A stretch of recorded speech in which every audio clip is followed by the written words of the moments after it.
Gurur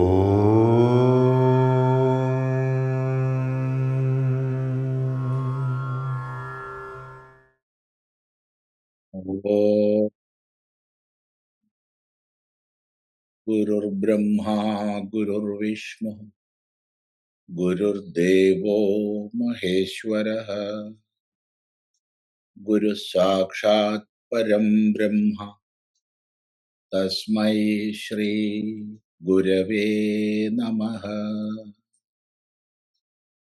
Om Sadashiva Samarambham Shankaracharya Madhyamam Asmadacharya Paryandam Vande Guru Paramparam. Om. Namaste.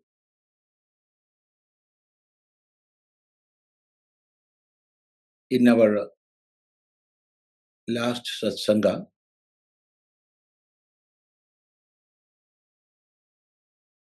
we were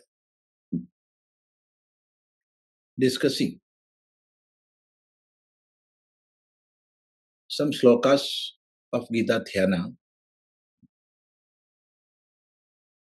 as Gita Dhyana help us to move into the study of Bhagavad Gita.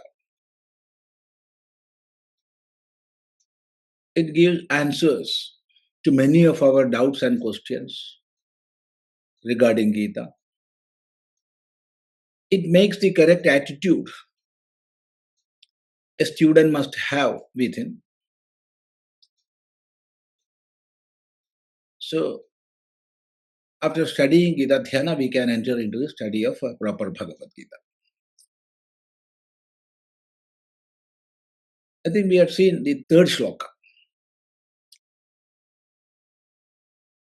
In the first shloka, we took a pledge to follow Bhagavad Gita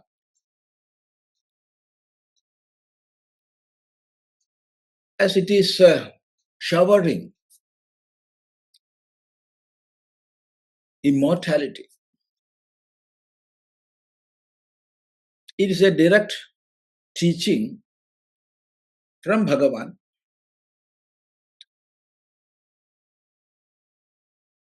And in the second shloka, we saluted Bhagavan Vedavyasa, who out of his compassion to the world gave this teaching in writing. And there we had seen one of the greatest views of Sanatana Dharma. That is, for us, of course, we worship, we respect all our text, all our scriptures. But at the same time, we are giving importance to the knowledge or the wisdom conveyed by the Shastras.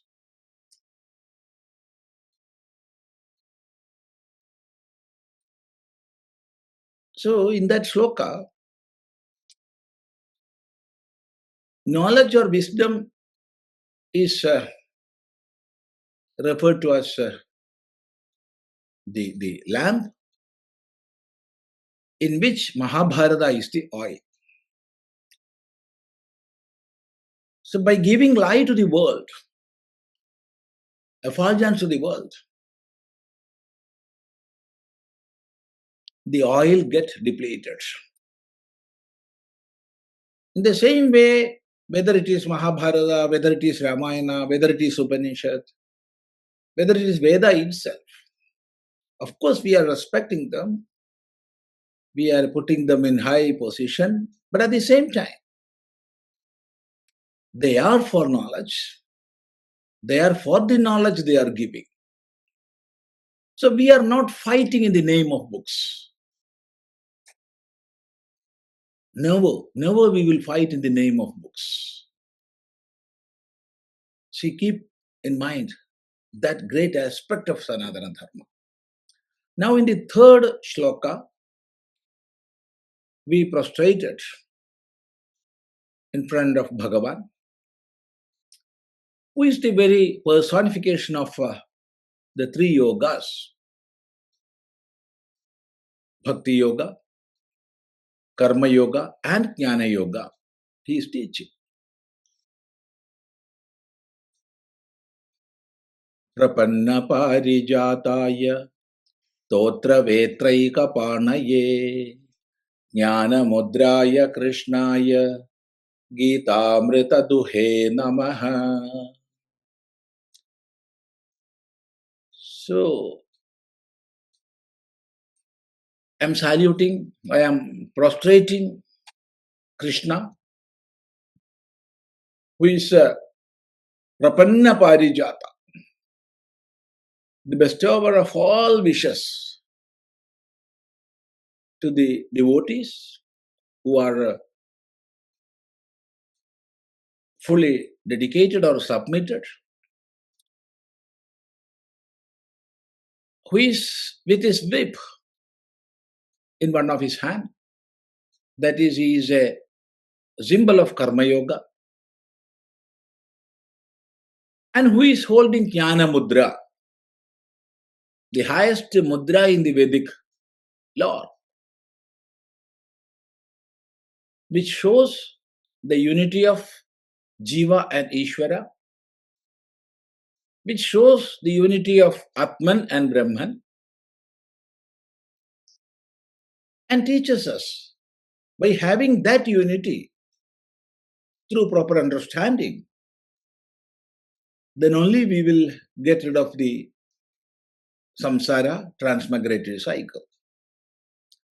So in that third shloka, we saw that Sri Krishna, he is one who milked Gita Amrita, the nectar of Gita. So there comes a question, from where he got this? If Bhagavan taught Arjuna, taking somewhere from somewhere else, from where Bhagavan took this Bhagavad Gita, this teaching? This question comes. The fourth shloka is an answer to that. And that shloka shows the greatness of Bhagavad Gita. See? Sarvopanishado gavo dogdha gopala nandanaha partho vatsa sudhir bhokta dugdam gita amritam mahat. Sarvopanishado gavo dogdha gopala nandanaha partho vatsa sudhir bhokta dugdham gita amritam mahat. See, in this shloka it is said, Sarvopanishadaha gavaha. All Upanishads are cows. All Upanishads, not one Upanishad, all the Upanishads are cows.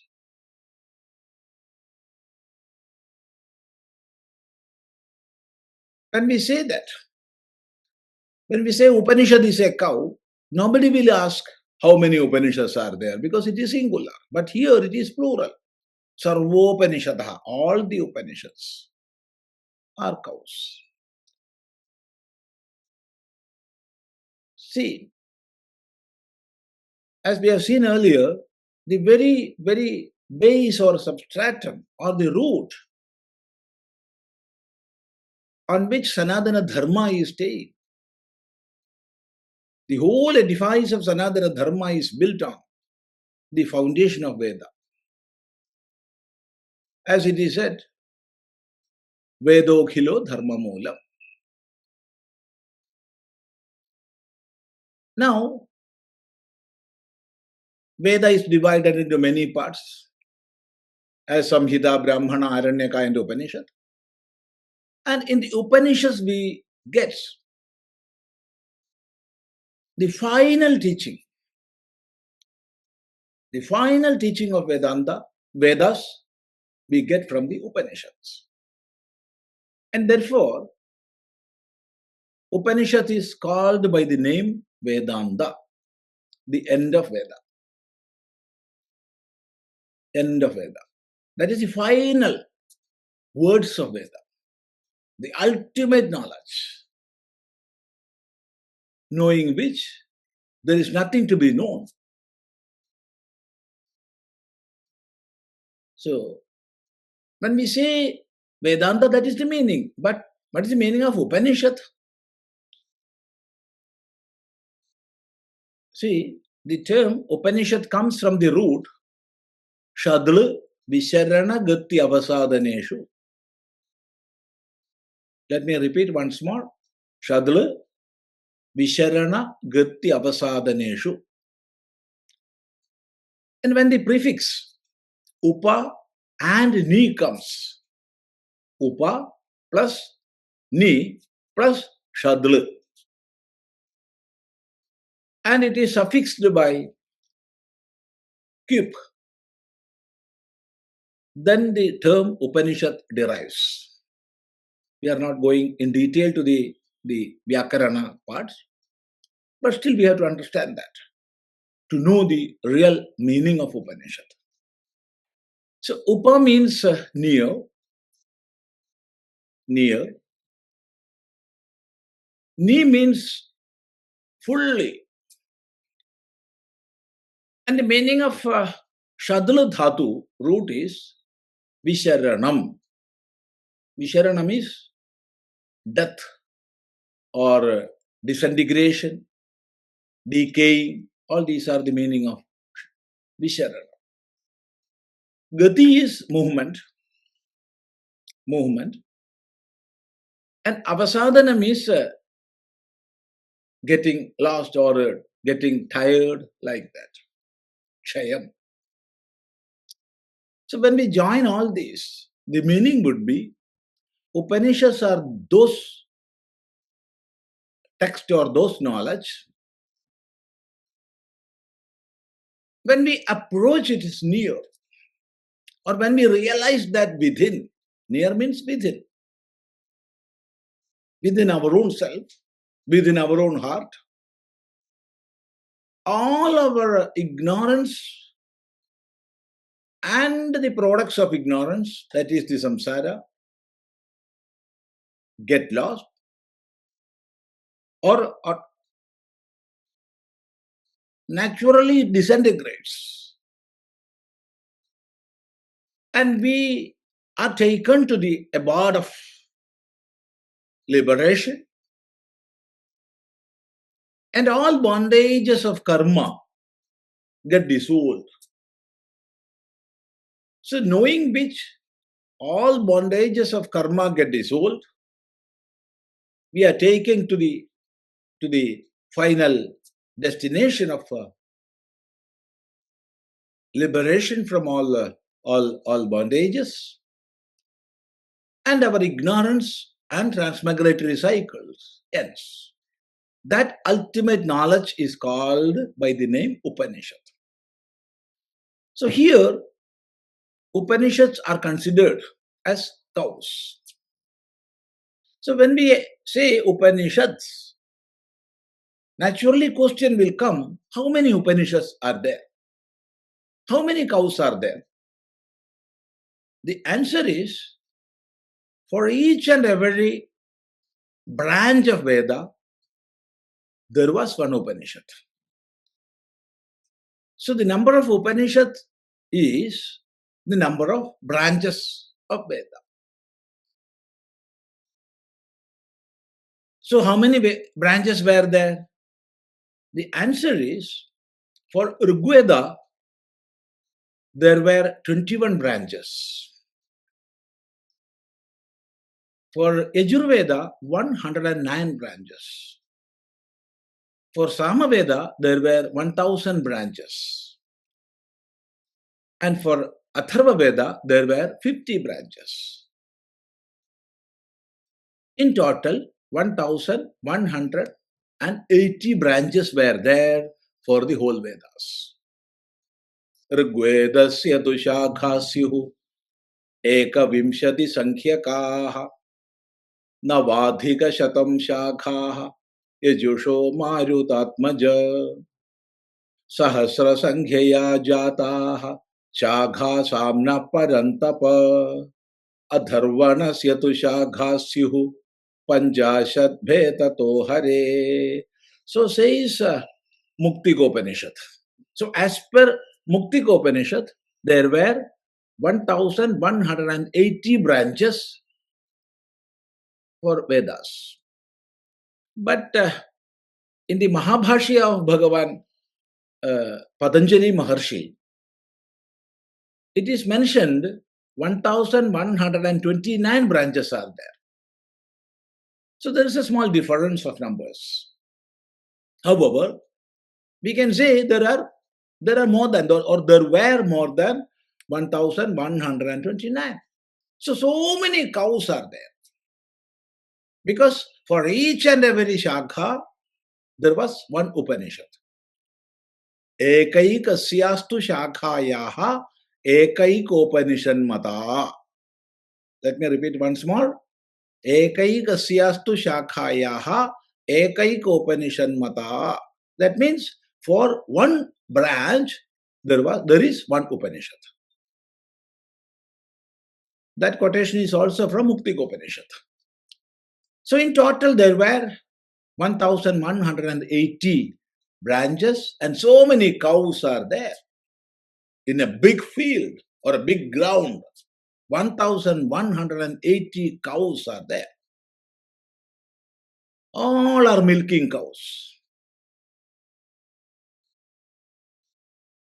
Imagine that. Now it is said, Dogdha Gopalanandanaha. Dogdha is the milkman, one who is milking all these cows. He is Dogdha. Gopalanandanaha. So Dogdha is Gopalanandana. See, when we hear the word Gopalanandana, immediately we will translate as Sri Krishna. That's all right. Sri Krishna is Gopalanandana. Sri Krishna derived the whole teaching from Upanishads. And therefore, he is the milkman who is milking all these cows. But there is a question. Normally, one milkman cannot take the milk from all these 1180 cows. It is practically impossible. Those who are milking cows, not with the help of modern machines, by hand, they know when they milk 2 or 3 cows, finished. It is paining here, it is paining there. So how one person can milk all the 1180 cows? The answer is, he is Gopalanandana. Gopalasya Nandanaha Gopalanandana. So Gopalas are experts in training, nurturing, growing cows. They're experts. And therefore, Gopalanandana will be an expert in milking because from his very childhood, he is connected with the cows. See, in my life, I had one experience. It happened in 1988. I saw this from Gujarat. So near our Gujarat ashram, it was an open space there. Now it is not an open space. There are so many housing colonies there. But in those days, it was open space. So in that space, that open space, So many Gopalas used to bring their cows. The cows will be staying there and whole the family will be with them. Of course, some camels will be there, some dogs will be there. As a family, all they will stay in some temporary sheds, and the cows will be in the open. So, on one afternoon, I saw a sight. A small boy, a kid, say of 1.5 years age, or not more than 2 years, because that child was not able to walk. So this child slowly approached a cow and he stood holding the back legs of the cow.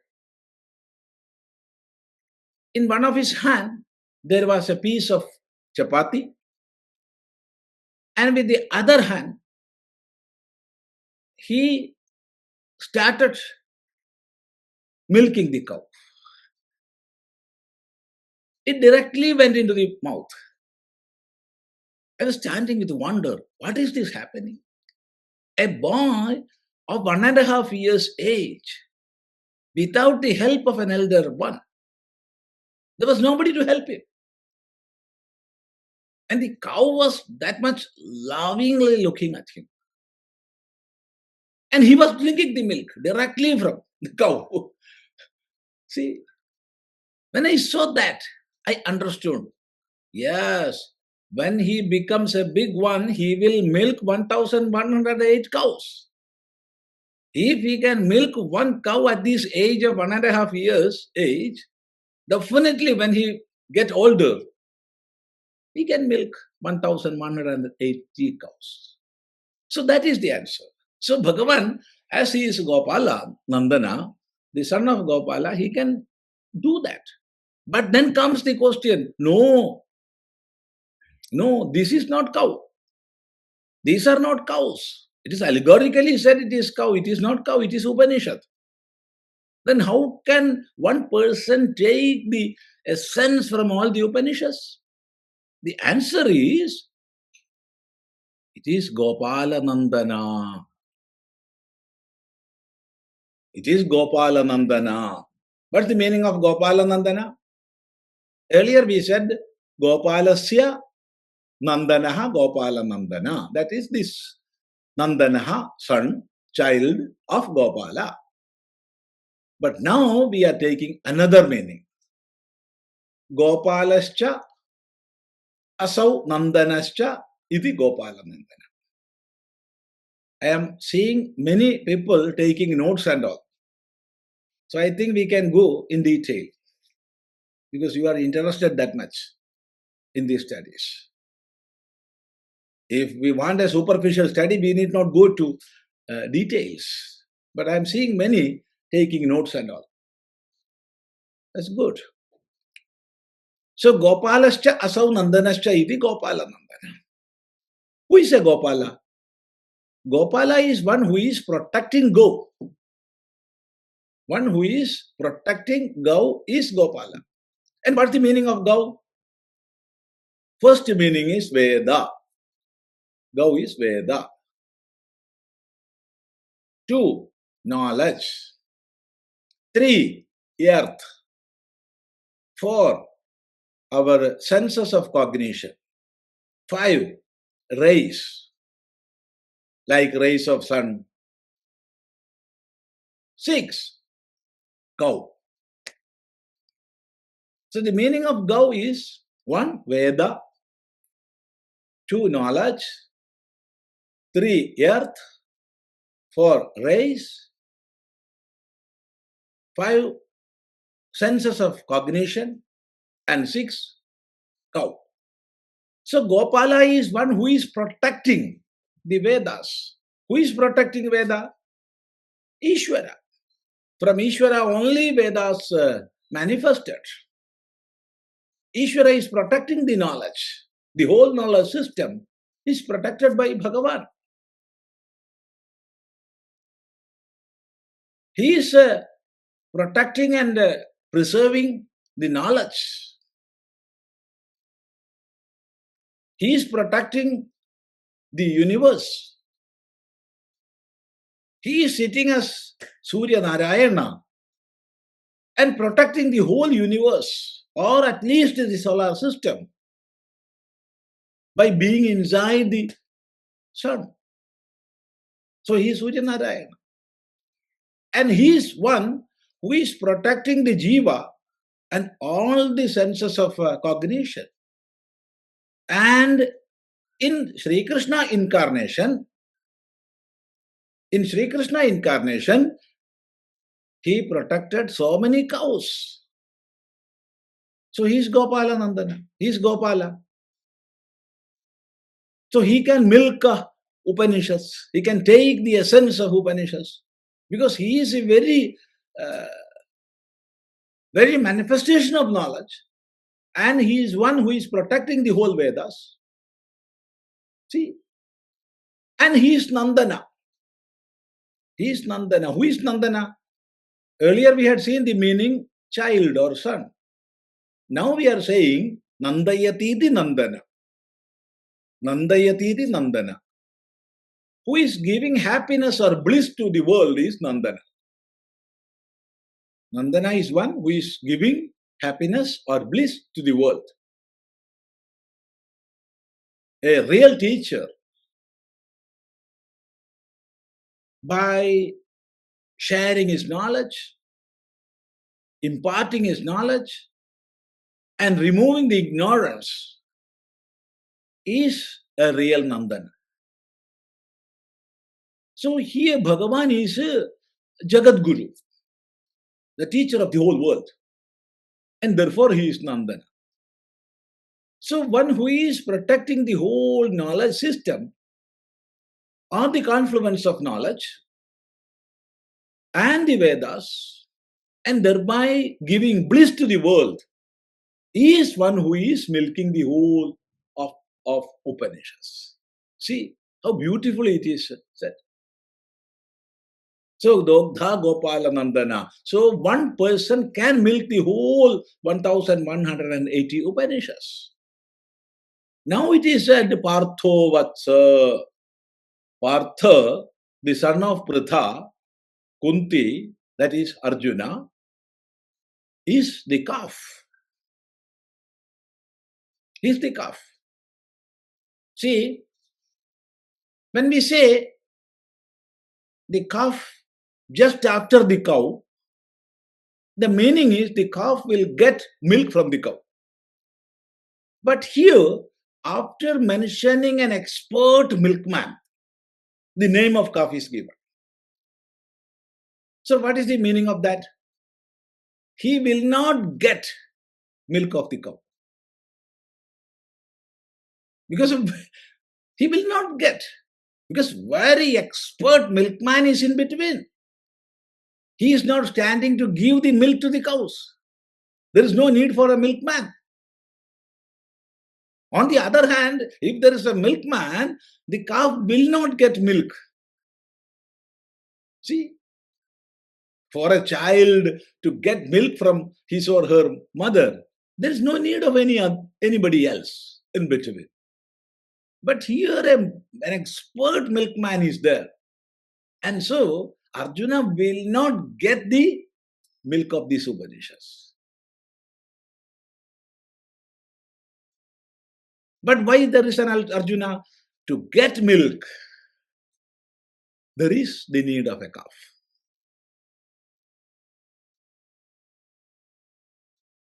See, so even after hearing the whole of Gita from Bhagavan, Arjuna was an ignorant man.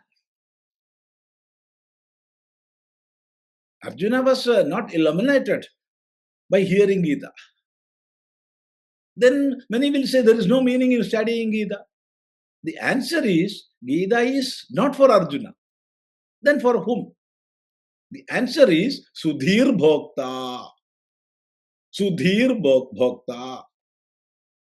Bhokta, one who is to enjoy this milk derived from the whole of Upanishads and given by Bhagavan, they are Sudhi, one who is with pure intellect. Shobhana Dhi Yasya Sa Sudhi, whose intellect is pure. This much we want. Oh, Swami, my intellect is not that much sharp. I am not that much a scholar, so I cannot learn Gita. No, no, no. What we require is a pure intellect. If purity is there within, this nectar, which is called Gita, will directly enter into our heart. There is no doubt at all. So, Sudhir Bhokta. And what is the milk? Dugdham Gita Amrutam Mahat. Dugdham, the milk is Gita Amrutam. The nectar, that is Bhagavad Gita. Gita means Giyate iti Gita, sung by Bhagavan. So, this shloka, this fourth shloka, gives a clear picture about Gita. The first one is, it is the essence of all the Upanishads. It is the essence of all the Upanishads. So, that means it is derived from all the 1180 Upanishads.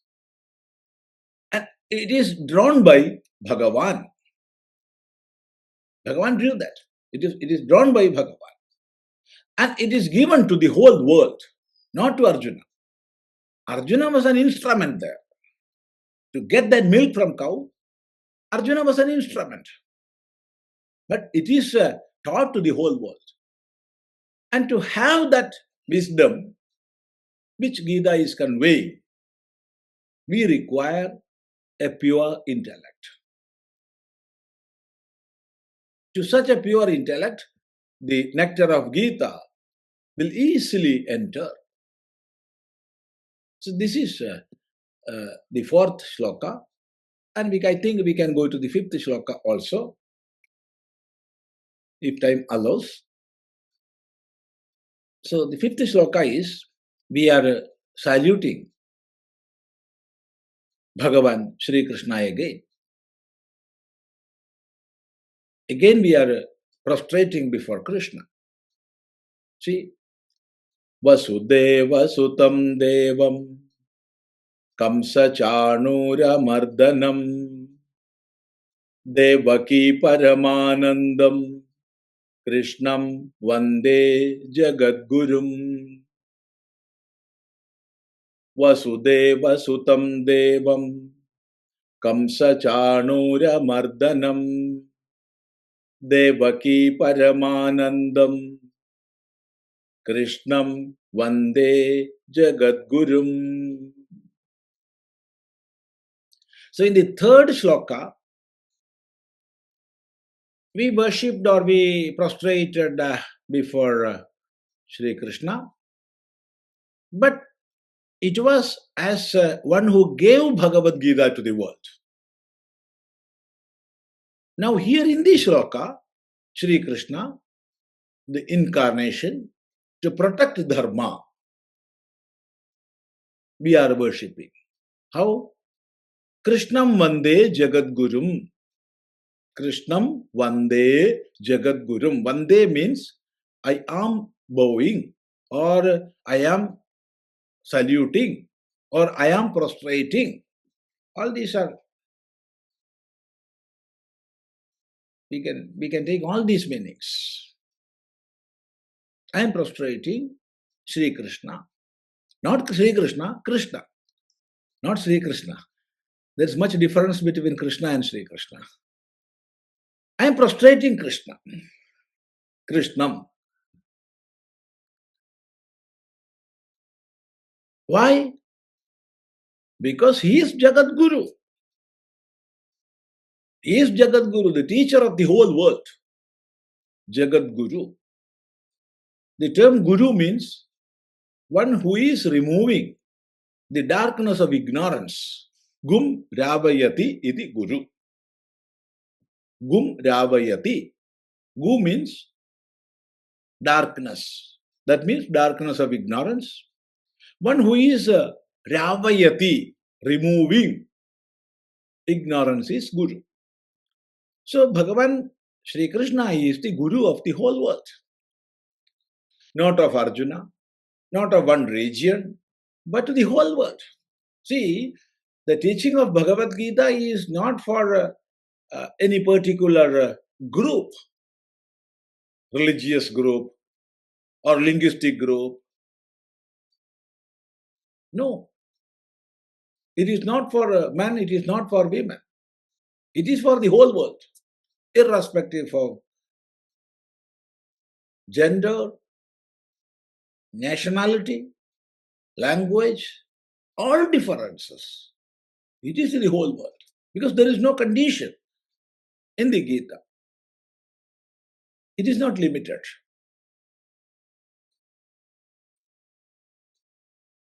And the relevance of the teaching of Gita is for the whole world,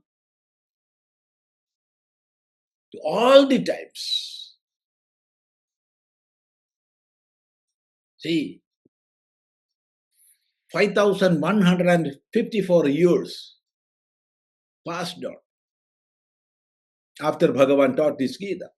But even now, newer and newer commentaries are coming. Thousands and thousands of scholars are explaining Bhagavad Gita in the present world, even in the universities, in the management classes, psychology classes, political science classes, and among real seekers, this Gita is being taught even today. We can see that. So even after 5,154 years, it is spreading everywhere. So it is not limited by time, it is not limited by clime, and therefore, who delivered this teaching is Jagat Guru. There is no doubt at all. In a most logical way, it is given. So Krishnam Vande Jagat Guru. I am prostrating before Krishna, who is the teacher of the whole world. And who is that? It is said, Vasudeva Sutam. Second, Kamsa Chanura Mardanam. Then the third, Devaki Paramanandam. First is Vasudeva Sutam, the son of Vasudeva. So, in this incarnation, Bhagavan came as the son of Vasudeva. So it is said in the Gita itself, for protecting and preserving Dharma, I take incarnations. I do come to the world to protect Dharma in many forms. Now here in this incarnation of Sri Krishna, he came as the son of Vasudeva.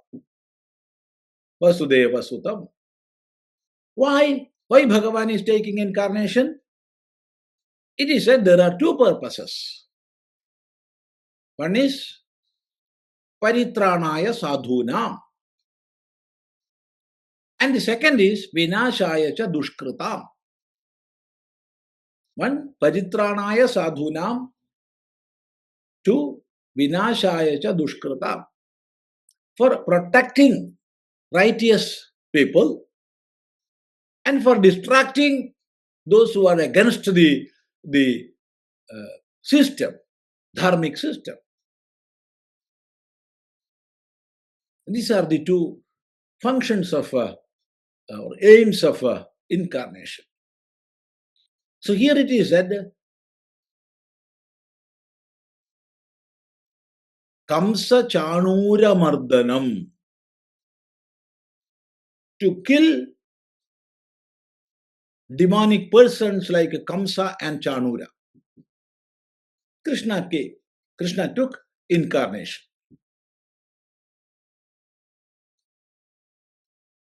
That means to distract those who are against Dharma,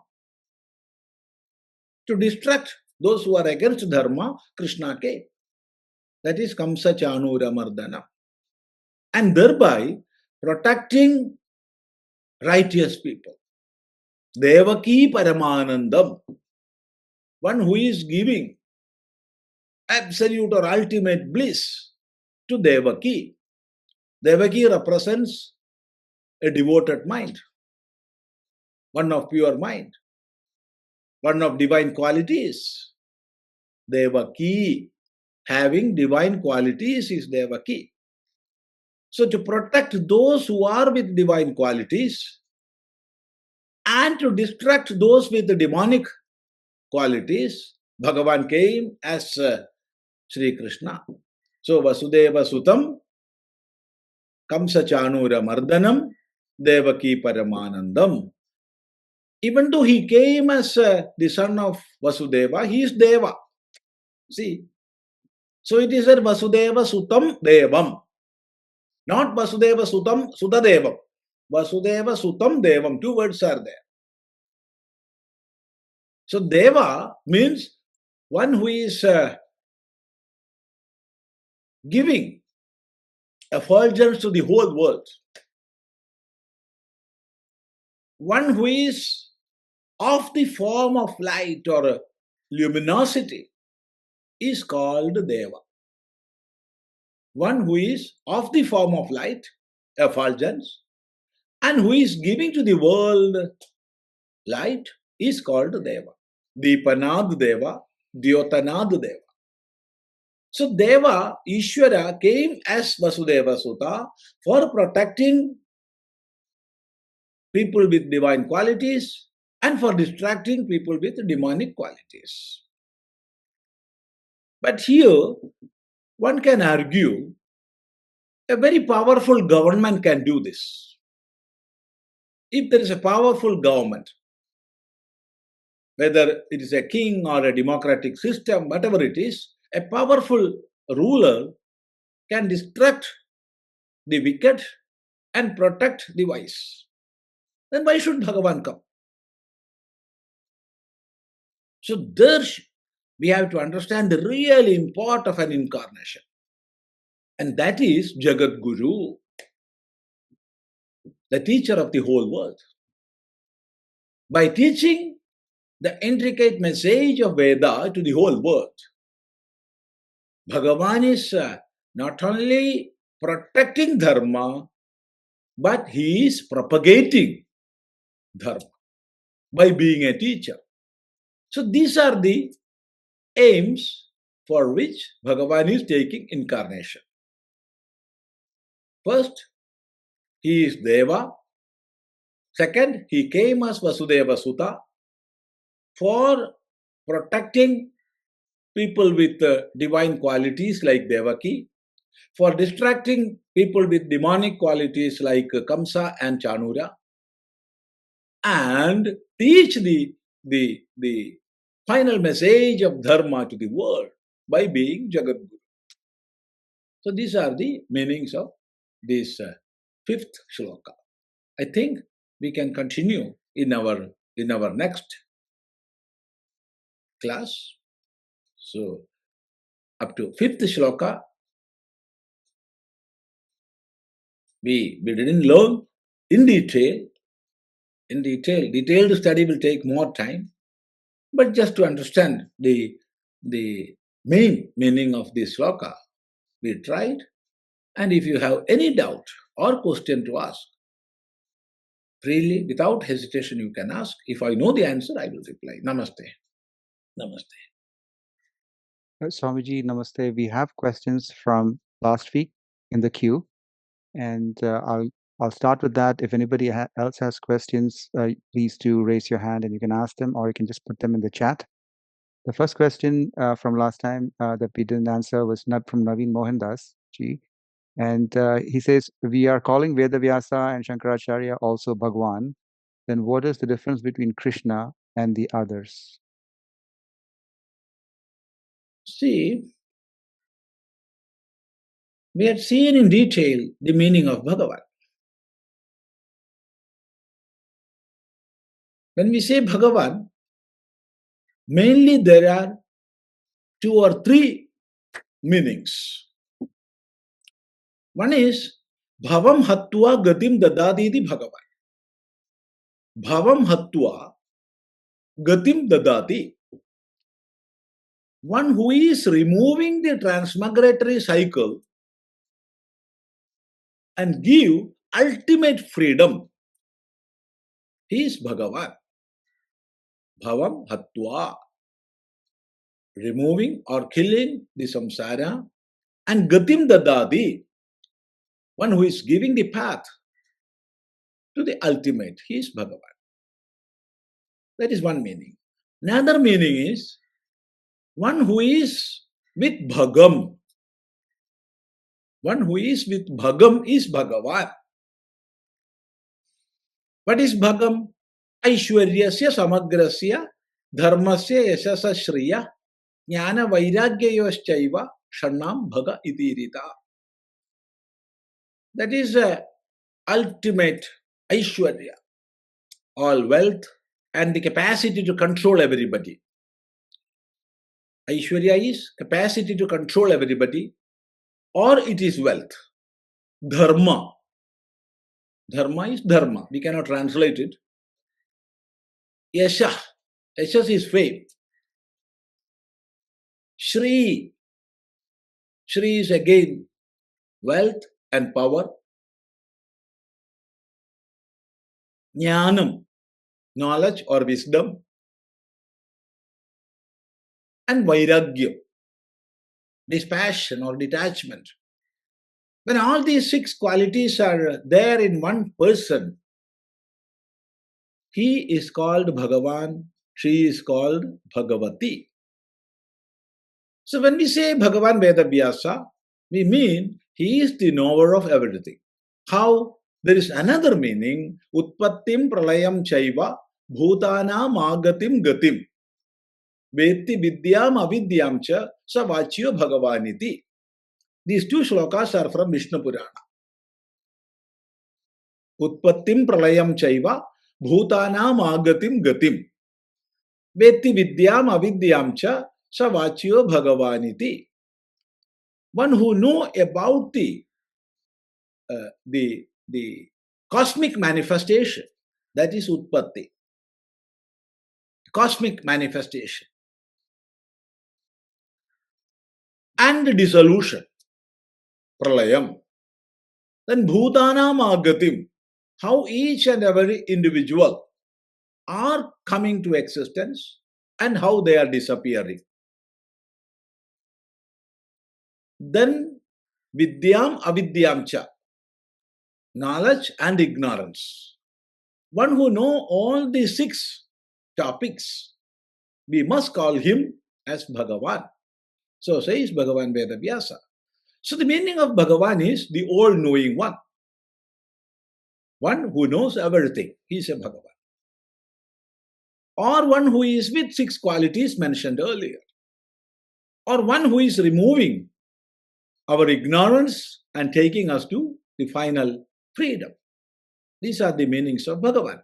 So when we call Bhagavan Bhashyakara or Bhagavan Shankaracharya or Bhagavan Vedavyasa or Bhagavan Sri Krishna or Bhagavan Sri Rama, we mean these persons are with these qualities. They are all-knowing, or they can remove ignorance and they can lead us to the final or ultimate freedom. So there is no difference at all. Why should we see differences? Sri Krishna is Bhagavan. Sri Rama is Bhagavan. Bhagavan Bhashyakara Shankaracharya is Bhagavan. Vedavyasa is Bhagavan. And many more are there. great teachers of the world who can remove ignorance from us, who can take us to the final or ultimate freedom. Freedom from bondages, freedom from limitations. Without any hesitation, we can call them Bhagavan. That is our tradition. See? So there is no difference at all. Namaste. I'll take one from the audience. Vedangji, please unmute yourself. Go ahead. Namaste Swamiji, this is Madhavi. I wanted to ask you, you mentioned Sri Krishna is different than Krishna. What's the difference between those two? Yeah. Really, there is no much difference. But still, see, sage Garga Maharshi gave the name Krishna. When Krishna was a small kid and he was about to be named, then Garga Maharshi came there and Nandagopa asked Garga to name the child and he gave the name Krishna. The meaning of Krishna is one who is with black skin. Krishno varnascha yasmat me tasmat Krishno ham Arjuna. Another meaning is one who is attracting the whole world. One who is attracting everybody. That is Karshanad Krishna. Karshanad Krishna. Through his divine place, who can attract everybody or who is attracting everybody is Krishna. Or Krishna is one who is attracting all jivas, everybody, all the manifestations back at the time of final dissolution. He is Krishna. And the highest meaning is Krisha Bhuvachaka Prokto Nascha Nirvrudi Vachaka. Krisha represents existence. Existence. When I say I am or this world is, there is that existence which is giving existence to everything, by which all the manifestations are existing. That is the existence absolute. So that existence absolute is known by the name Krishna. Bhu. And Na shows bliss. Nascha Nirvrudi Vachaka. So one who is of the form of existence absolute, Sat, and bliss, Ananda. Sat, Ananda. When we say Sat and Ananda, we must add Chit also. So whose form is Sachidananda, he is Krishna. So that is the great name. Now, we are adding Shri to Krishna. What is Shri? Shri is the feminine principle. Shri is Maya. Shri is Maya. Of course, out of respect, out of worship, we are adding Shri to Krishna. There is no doubt at all. But at the same time, Shri is the feminine principle, Maya principle. See? So when Bhagavan is with his Maya to generate or to create, to sustain and to dissolve, he is Sri Krishna. He is Sri Krishna. Whereas Krishna is the final or ultimate or supreme existence absolute, bliss absolute, and knowledge absolute.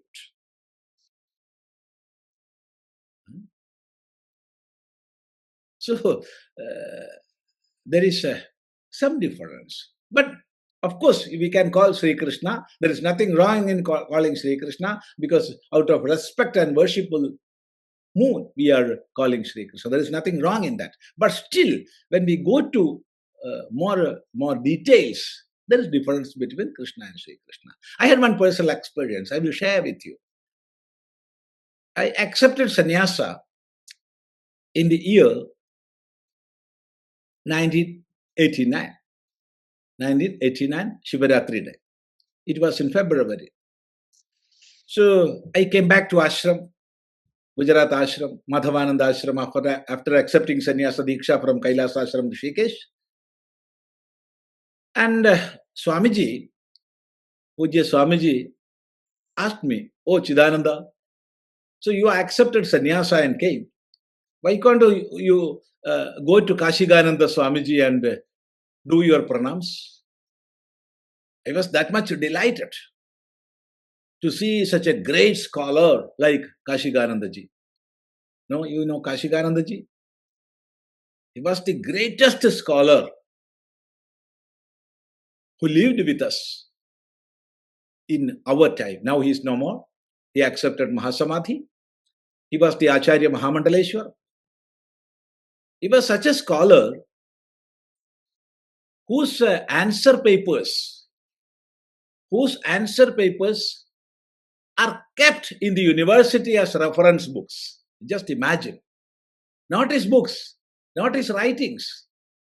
His answer papers for his Acharya examination, that is MA examination, is kept in the university, Sampurnananda University, as reference books. He was a scholar in Puramimamsa, Uttaramimamsa, Nyaya, Vaisheshika, Vyakarana, all the branches of Shastras. So, going and seeing such a great scholar, I was delighted. So I started to Mumbai. But when I reached the ashram of Swamiji, actually I was that much nervous in those days because I am going to such a great scholar. Swamiji wanted to smile even. he won't smile. So approaching him was something fearful for me. So in one corner it was happiness, on the another it is fear. However, I went there. So Swamiji did pranams with Sashtanga Namaskar.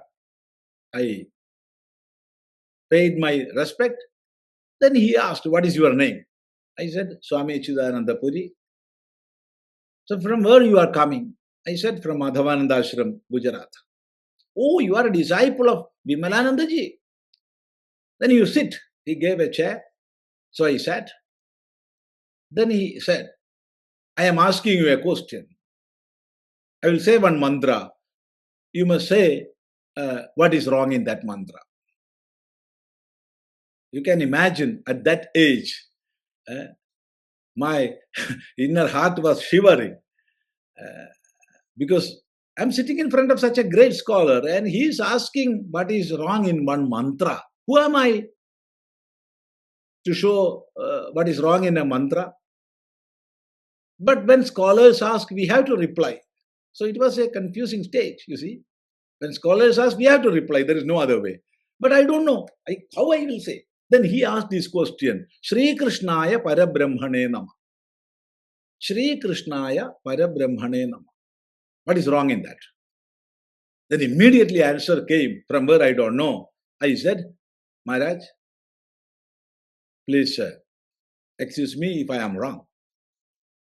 Krishnaya Parabrahmane Nama is right.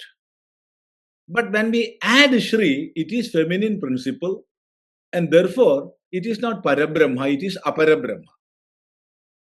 So we can say Krishnaya Parabrahmane Nama. It is right. Or Krishnaya, Shri Krishnaya Aparabrahmane Nama." Then immediately Swamiji stood up and gave one of his book as a presentation. The name of that book is Dwadasha Darshana Sangraha. Even now it is with me here. So I'm remembering that. So Shri is the feminine principle, the Maya Tattva, and Krishna is Paramatma. So for protecting the world, Bhagavan is accepting his own Maya. So that stage is Sri Krishna. Whereas Krishna is the supreme above all creations, all protection or dissolution, all these phenomena. Namaste. Swamiji, there's one question from last class that was in the queue from, again, this is from Krishnaji. And the question is, as per Vedanta philosophy, there are four main acharyas. Are all the school of philosophies take us to same goal of Jivatma to Paramatma? If yes, what are the differences of these darshanas and when to apply them? See, we have immense freedom of thought. We never restricted. We never restricted the freedom of thinking. Even in Bhagavad Gita, we will see Vimrishyaita dasheshena yathechasi tathakutu. You do a critical analysis and then you reach at your own decision. So that is the greatness of our Bharatiya tradition. That is the greatness of our Sanatana Dharma. That freedom of thought, it is there. And therefore, many schools of darshanas started. Even in the Pura Mimamsa, there are different schools like Prabhagaras and Bhattas. That is the commentary, based on the commentary of Kumarila Bhatta, Bhattas came into existence, and based on the commentary of Prabhagara, Mishra, Prabhagaras came. There are minor differences. In the same way, in the Vedanta, so many acharyas came and wrote commentaries. The first explanation to Vedanta was given by Bhagavan Bhashyakara, Shankaracharya. There, the differences in manifestations like Ishvara, Jiva, and the Jagat. Ishvara, Jiva, and the Jagat are only in the transactional level. The ultimate level,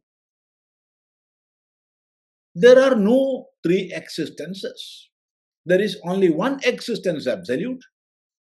And just as the same sun being reflected as many in many mirrors, so in the same way, the same Paramatma is manifested or reflected as Ishvara, Jagat, and Jiva.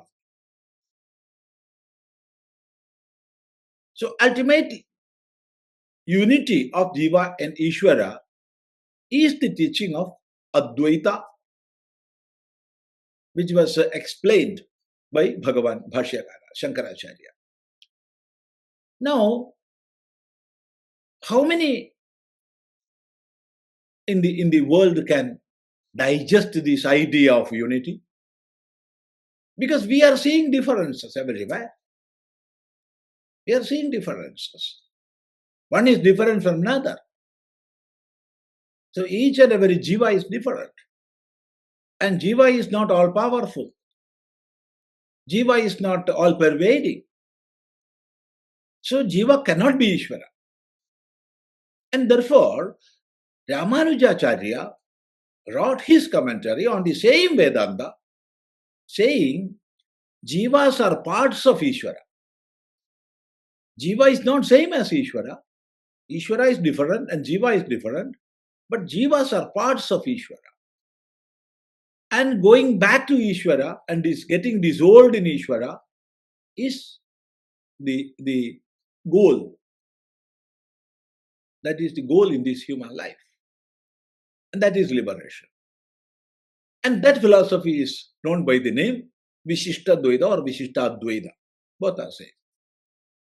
Now again, how jivas can be parts of an Ishvara, Paramatma? Paramatma is different and jivas are different. They cannot be parts of Ishvara. So Ishvara is entirely different and jiva is entirely different. Ishvara is all powerful. We are not all powerful. Ishvara is all pervading. We are limited to space and time. Ishvara is all knowing. We are not all knowing. Our knowledge is limited. Ishvara can make the universe, he can protect the universe, he can dissolve the universe. A jiva cannot do that. So jiva is different from Ishvara. Jiva can get compassion from Ishvara. He can get blessings from Ishvara. And by the blessing of Ishvara, jiva can get purity in mind and intellect. And he can know that love and compassion of Ishvara. That is the Dvaita philosophy. Madhvacharya wrote commentaries on the same Vedanta. And like that, so many other philosophies are there, propounded by Nimbarkacharya, Vallabhacharya, so many acharyas. We are respecting all these acharyas. There is no any contradiction. See, like different steps in a staircase. Different steps in a staircase, there is no contradiction at all. In the same way, we have to view different darshanas. What suits us more, we can accept that. Which we can digest or accept, we can accept that. There is no such an hierarchy or an order. This you have to take first, then go to the next. No. We have the freedom. But see, acharyas wrote different commentaries or acharyas showed different paths for the sake of humanity. Not for them, for the humanity at large. Because how we can imbibe? What is our capacity? According to that, we can take. So there is no contradiction at all. Of course, different levels are there.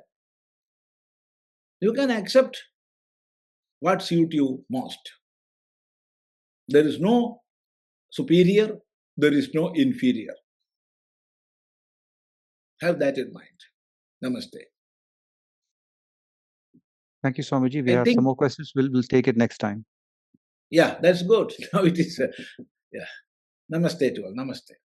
Om Gurur Brahma Gurur Vishnu Gurur Devo Maheshwaraha Guru Sakshat Param Brahma Tasmai Shri Gurave Namaha.